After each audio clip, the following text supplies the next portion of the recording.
Hello friends, welcome back to boost your knowledge. आज हम करने वाले हैं DSSB के ऑनलाइन एग्जाम्स में पूछे गए हिंदी के क्वेश्चंस की प्रैक्टिस, ताकि आने वाली सभी एग्जाम्स की प्रिपरेशन में ये हमें हेल्प कर सके।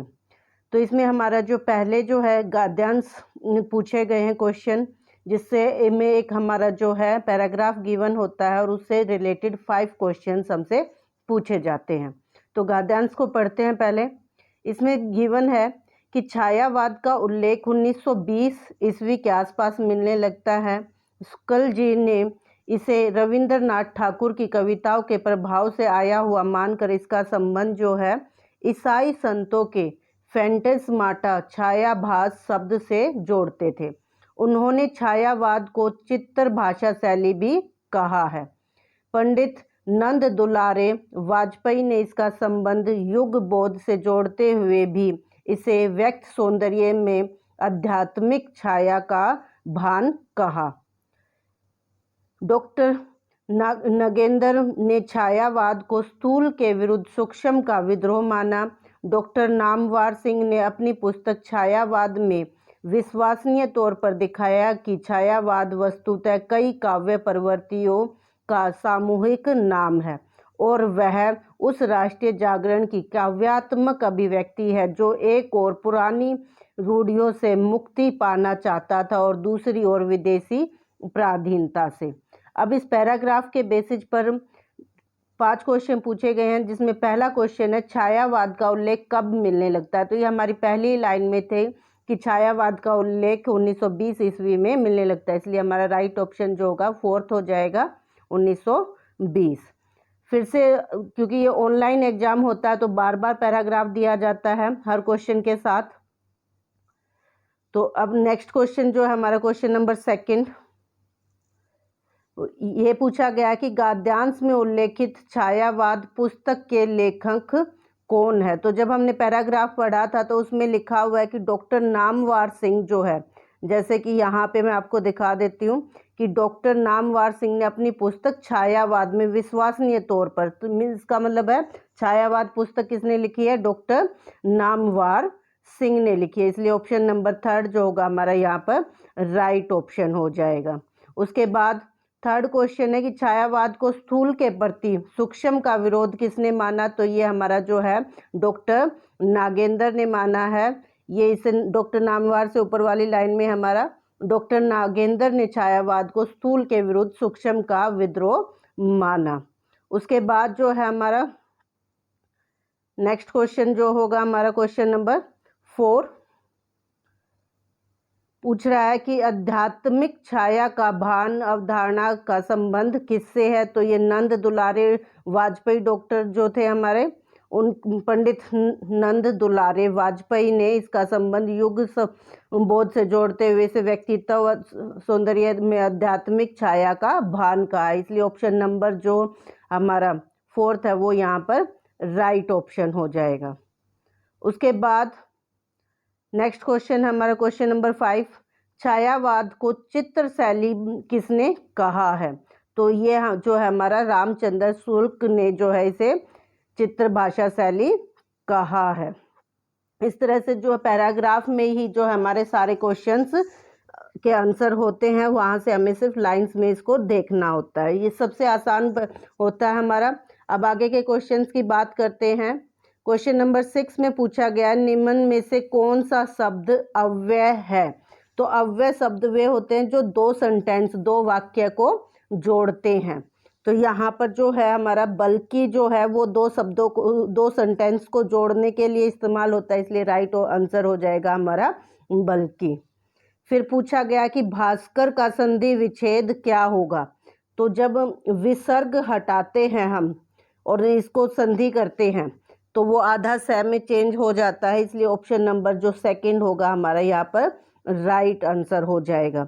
ध्यान रखना कि आधा हलंत लग के जो आधा स आ रहा है उसको नहीं करना है आपको, क्योंकि यहाँ पे जो विसर्ग होते हैं जब संधि की जाती है तो विसर्ग को चेंज कर दिया जाता है आधे स में, इसलिए भास्कर का जो संधि विच्छेद होगा वो 2nd ऑप्शन में हो जाएगा हमारा भा विसर्ग प्लस कर।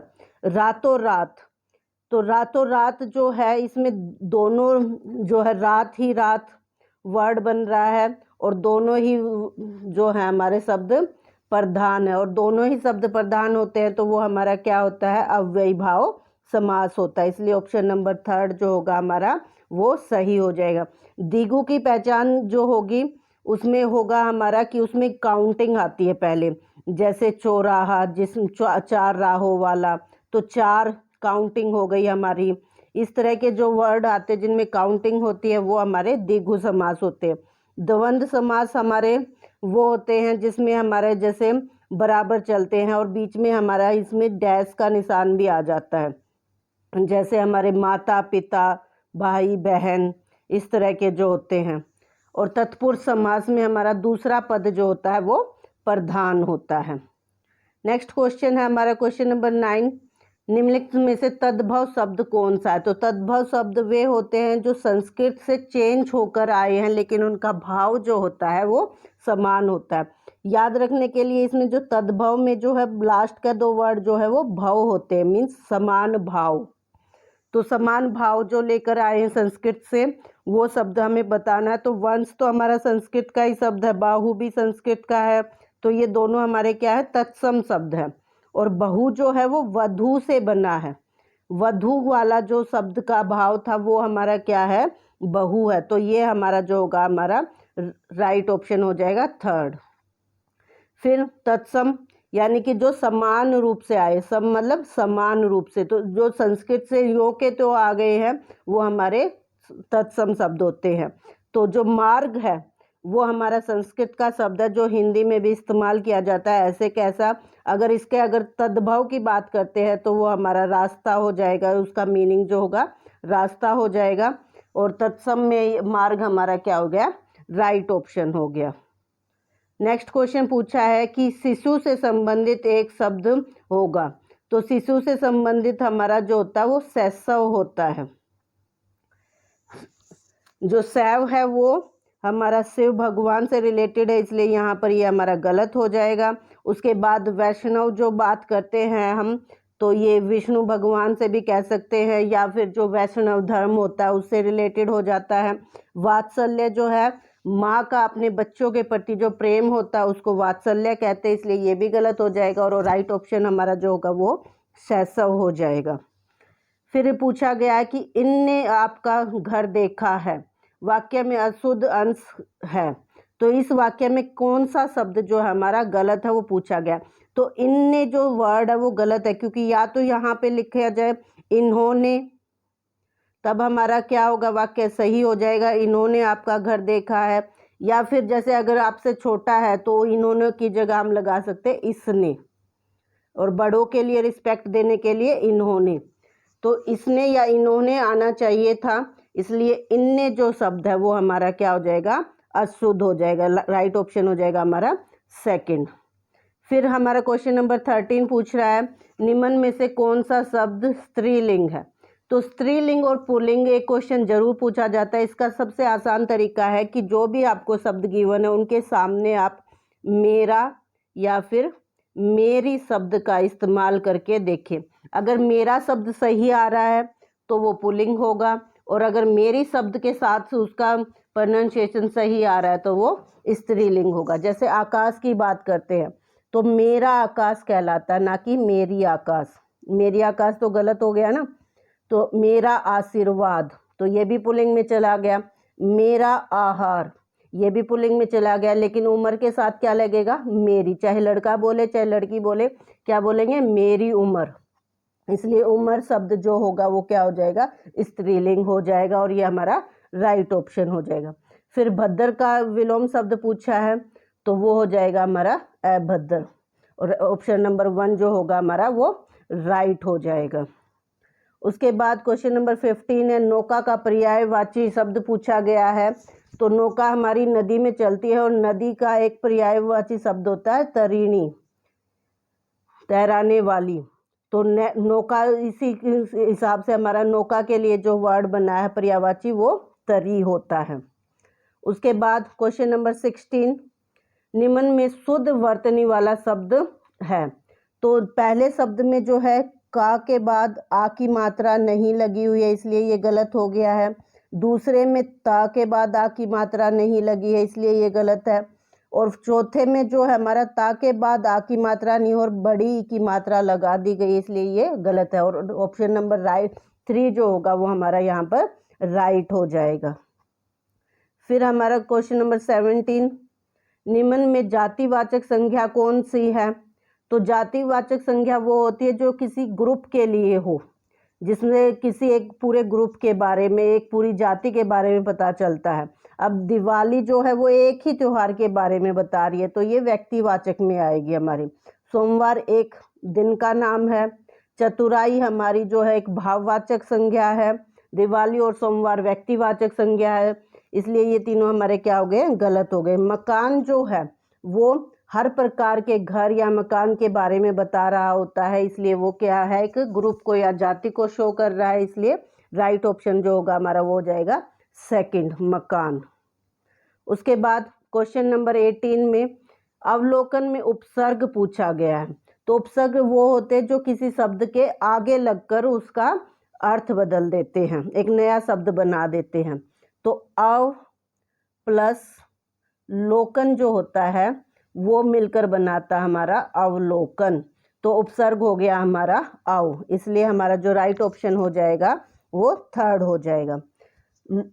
लोकन हमारा पीछे और मुख्य शब्द है, इसलिए ये गलत हो जाएगा। कन यहाँ पर कोई नहीं है और अ अकेला नहीं लग रहा, उसके साथ वह भी जुड़ रहा है, तो इसलिए ये तीनों हमारे क्या हो गए? गलत हो गए। फिर अगला क्वेश्चन है अनिश्चयवाचक सर्वनाम। तो अनिश्चयवाचक सर्वनाम वे होते हैं जिनमें कोई निश्चित शब्द नहीं होता या किसी निश्चित सर्वनाम के बारे में नहीं पता होता है, जैसे कोई, कुछ, ये हमारे किस में आते हैं? अनिश्चयवाचक सर्वनाम में आते हैं। आप जो है हमारा वो पुरुषवाचक सर्वनाम है, हम जो है हमारा वो भी पुरुषवाचक सर्वनाम है। उसके बाद वह, ये तीनों जो है हमारे वो पुरुषवाचक सर्वनाम है, जबकि कोई जो है वो अनिश्चयवाचक सर्वनाम हो जाएगा, क्योंकि कोई इसमें किसी के बारे में बता रहे लेकिन ये नहीं पता है कि वो कौन है, कोई भी हो सकता है वो, तो कोई निश्चित व्यक्ति नहीं है या कोई निश्चित सर्वनाम नहीं है, इसलिए वो क्या हो गया? हमारा अनिश्चयवाचक सर्वनाम हो गया।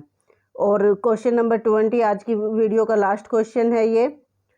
तो अगर आपको वीडियो पसंद आ रही है तो इसे लाइक शेयर जरूर कीजिए, और अगर आप मेरे चैनल पर नए हैं तो चैनल को सब्सक्राइब जरूर कीजिए और साथ में लगे बेल आइकन को प्रेस कर लीजिए ताकि आने वाली सभी वीडियोज़ के नोटिफिकेशन आपको मिल सके और आपकी प्रिपरेशन और भी अच्छी हो पाए।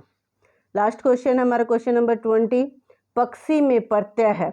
तो पक्षी में जो प्रत्यय, जैसे हमने उपसर्ग को देखा, उपसर्ग में जो पहले लगते हैं वो हमारे क्या होते हैं? उपसर्ग होते हैं, और जो बाद में लगते हैं हमारे, यानी कि किसी शब्द के साथ बाद में जुड़ते हैं, वो हमारे क्या होते हैं? प्रत्यय होते हैं। तो पक्ष में जब हम बड़ी की मात्रा जोड़ते हैं तो हमारा क्या बनता है? पक्षी बनता है। तो इसलिए हमारा जो ऑप्शन नंबर 3 होगा वो क्या हो जाएगा? राइट आंसर हो जाएगा। आई होप आपको वीडियो पसंद आई है, तो इसे लाइक शेयर जरूर करें। Thank you.